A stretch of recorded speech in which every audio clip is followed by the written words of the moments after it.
It had been a quiet morning. Katie discovered that some toys aren't much fun when the batteries run out.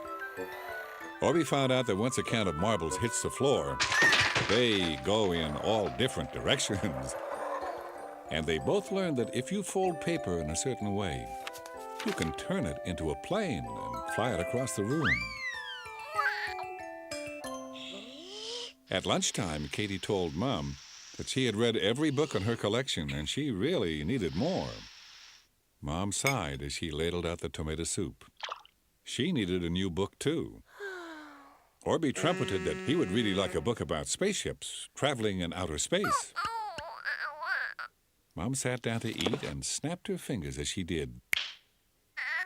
This afternoon, we'll visit the library, she said. Katie and Orbie clapped their hands. This was an excellent idea. Katie and Orbie had never been to the library, although they'd heard about it from Mom and Dad. And as they walked down the street, Katie imagined a huge place where books were stacked as high as a house. Orbie imagined that there was a big machine and you pushed a button that made your book come flying out. Mom giggled and told them that both of them weren't quite right and to hold on to their imaginations because the library was just around the corner. Katie and Orbie raced ahead, but Mom called them back. When you're in a part of town that isn't your neighborhood, it's very important to stay close to an adult. The doors of the library were very tall and had fat gold handles on them. They were a bit heavy, so Orbie let Mom help open it. Inside, there were people standing in what looked like a checkout line at the grocery store. Mom told the two friends that there was no food in here, only books. As they clicked through the turnstiles, walls rose up around them. Walls that were covered in millions of books. Katie couldn't count to 1,000,000 yet, but she knew that that meant more than you could ever carry.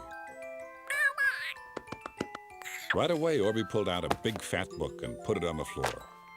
He burbled that maybe this one was about outer space. Katie was about to pull out a book too when Mom asked them to stop. These books were for grown-ups. Orbie was kind of glad because all there was in his book was printing. Not even one small picture. Mom told Orbie that that was the way grown-ups liked their books. Mom held their hands as they walked through the rows of books. Mom explained that it was important when you took a book off the shelf to try to put it back in the same place. On the spine of the books, there were some numbers and letters that told the librarians where to put the books away when people were finished. Katie and Orbie looked, and there were the numbers and letters looking back at them. Mom was right. They came to a glass door, and Mom told them that on the other side was the children's part of the library. This door was easy for Orbie to open. So he did, and in they walked. This room was beautiful. It was full of bright pictures on the walls, some toys, comfy chairs, pillows, and tons of books. What Katie and Orbie liked about these books was that they were bright and colorful and full of pictures. With a toot and a spin, Orbie was off. Mom tapped Orbie on the shoulder and told him it was a rule that you had to be quiet in the library. That way you wouldn't disturb anybody who was reading a book. Mom felt it was important to know the rules, and from then on, Orbie was quiet. Right away, Katie found a book about a cat that looked like Chance. Orbie couldn't find anything on space. Mom brought the librarian over to meet Orbie. She explained that the librarian knew all the books in the children's library, and she could show him where to find the books he wanted. Orbie was a bit shy, but the librarian crouched down and asked Orbie what kind of books he liked. Orbie burbled that he liked books about rockets and space. The librarian took his hand and led him to the right bookshelf. Orbie smiled a great Orbie smile. Orbie liked them all. When he came back with the librarian, he had his arms full of books. Mom was reading the cat book to Katie. They were sitting in a great big beanbag chair.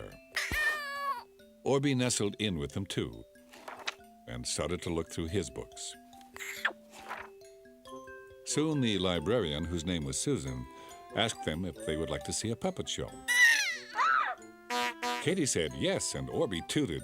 Then he remembered the keep quiet rule and apologized. Susan thanked Orbie for remembering. In an open area, a little stage with a puppet theater was set up. The show was about to begin. Katie and Orbie sat on the floor with the other children and watched the show. Mom sat on a chair at the back of the room. The puppet show was about a little dog that lost his way home and all the animal friends who helped him.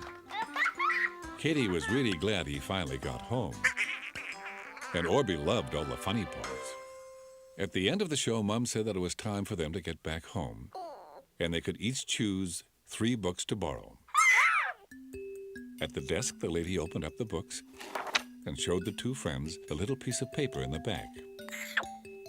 She dragged her electronic pen across Mom's library card and then across the barcode on the back cover of the book. Each time the pen went across the barcode, it beeped. Orbie thought this was quite wonderful and told Mom that perhaps one day he would be a librarian. Mom smiled at him. That was a good idea. The librarian told them that the books were due back in 2 weeks. Katie looked at Orbie, and Orbie looked at her. That meant they would be back soon.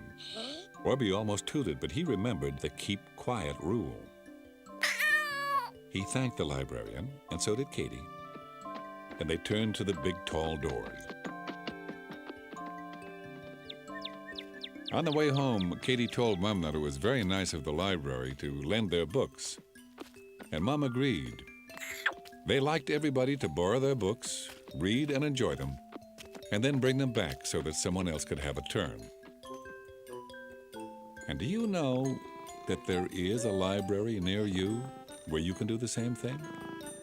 Maybe you'll even borrow the same books that Katie and Orbie did. You never know. Did you know? No. Did you know? Did you know? Horses wear shoes just like people. But they don't wear sandals, slippers, or sneakers. Snowshoe rabbits don't wear snowshoes, but they do have really, really big feet.